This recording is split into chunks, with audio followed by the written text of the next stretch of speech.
এই ভূমিকম্প হওয়া এটা আমাদের জন্য বড় সিগন্যাল।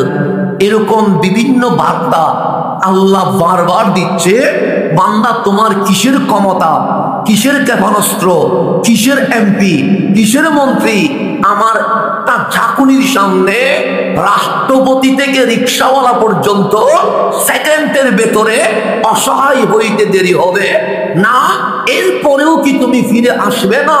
এটাই হচ্ছে মালিকের সিগন্যাল।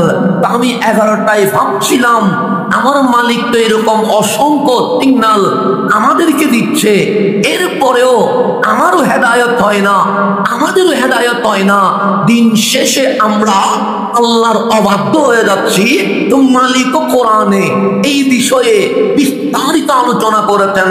আপনি যদি দেখেন 114 সূরা বিভিন্ন আলোচনা আছে না নাই?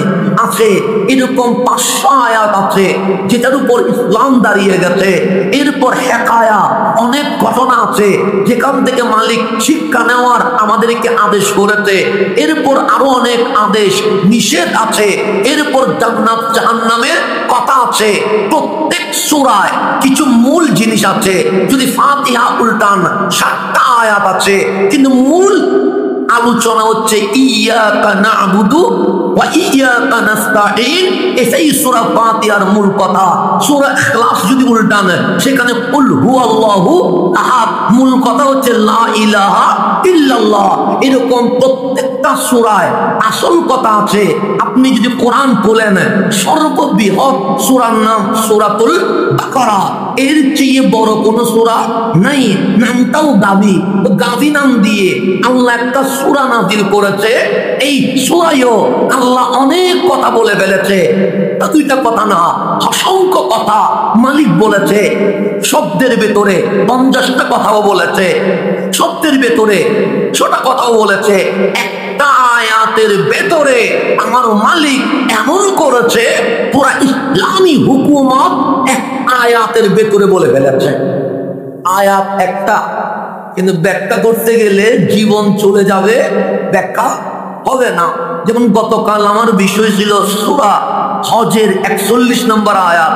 দেখলে মনে হবে 2 লাইন, কিন্তু আমাদের 2 ঘন্টা চলে গেছে। এরপরেও সমাবের একবার আলোচনা করা কি হয় নাই, সম্ভব হয় নাই। কারণ আল্লাহ এক একটা আয়াতে এমন বিশাল কথা বলে ফেলেছে। তিবিয়ানাল লিকুল্লি শাই। আল্লাহ বলছে কোরআন দেখতে 30 পারা 600 পৃষ্ঠা মনে হবে, ছোট্ট একটা পুস্তক মনে হবে, কিন্তু পৃথিবীর শুরু থেকে শেষ পর্যন্ত সমস্ত সমস্যার সমাধান আমি মালিক কোরআনে বিস্তারিত বলে দিয়েছে। সেজন্য সূরা বাকারার একটা মূল থিম আছে, যেটা বুঝলে আমাদের জীবনের জন্য এক মুহূর্তেই আমাদের হেদায়েতের জন্য যথেষ্ট। আর না বুঝলে 1000 বয়স চলে যাবে, কিন্তু হেদায়েত পাওয়া যাবে না। 9 বছরে হইলে নাকি 9 বছরে হয়, না হইলে 90 বছরেও হয় না। আমার মালিক সূরা বাকারার মাঝে মূল আলোচনা হচ্ছে বাকারা। বাকারা মানে গাবি। একটা গাবি নিয়ে আমার আল্লাহ কোরআনে কি দিয়েছে, সূরা নাযিল করেছে।